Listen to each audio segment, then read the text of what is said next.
cacingan adalah keadaan saat tubuh manusia terinfeksi cacing atau parasit yang tinggal di dalam usus. Penyakit ini bisa menyerang manusia mulai dari anak-anak hingga orang dewasa. Cara cacing masuk ke dalam tubuh yaitu pertama, menyentuh benda atau objek yang terkontaminasi telur cacing. Kedua, mengonsumsi makanan ataupun cairan yang mengandung telur cacing. Ketiga, menyentuh tanah dan tidak mencuci tangan.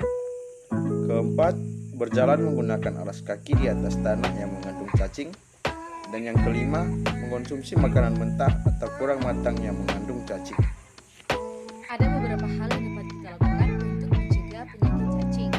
Yang pertama, rajin mencuci tangan secara teratur, terutama setelah buang air besar atau kecil, mengganti popok bayi sebelum memasak dan sebelum makan.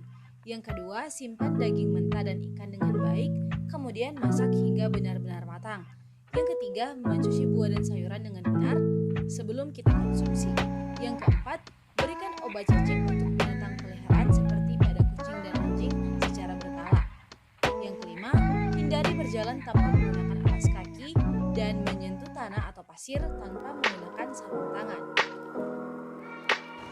Tips pencegahan cacing yang keenam ialah jangan lupa untuk menggunting kuku dan hindari kebiasaan menggigit kuku. Lalu yang ketujuh, mengkonsumsi air putih kemasan maupun air putih yang sudah matang. Lalu yang kedelapan, jangan lupa memberikan obat cacing kepada hewan peliharaan, terutama kucing maupun anjing. Lalu yang kesembilan itu, jangan lupa untuk membuang kotoran hewan secepatnya. Di saat kita melakukan ini, jangan lupa menggunakan masker dan sarung tangan. Lalu yang terakhir, menggunakan alas kaki untuk setiap kegiatan kita. Program pencegahan infeksi cacingan yang sudah berlaku di masyarakat, salah satunya adalah dengan pembudayaan PHBS atau perilaku hidup bersih dan sehat.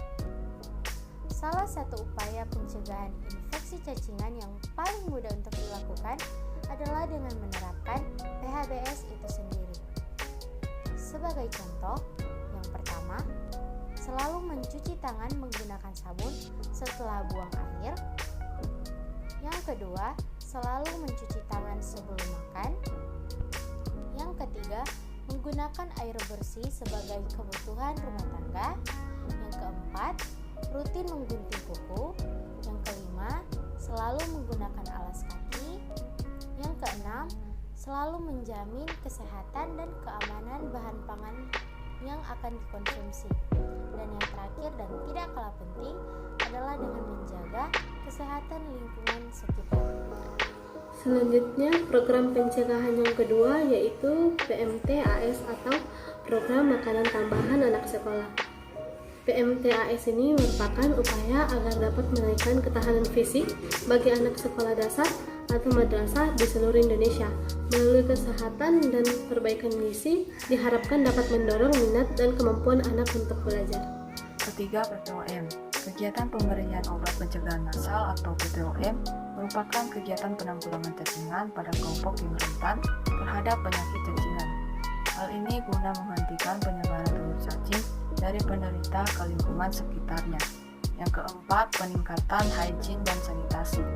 Perencanaan perbaikan kualitas air merupakan salah satu program dari penanggulangan cacingan. Program ini berkoordinasi dengan kementerian yang bertanggung jawab dalam penyediaan sarana air bersih. Program pencegahan yang kelima yaitu promosi kesehatan.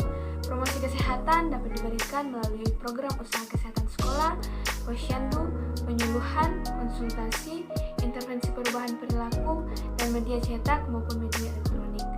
Ada juga promosi kesehatan yang dilakukan melalui pembinaan dan evaluasi langsung dalam melaksanakan penanggulangan cacingan di daerah tertentu.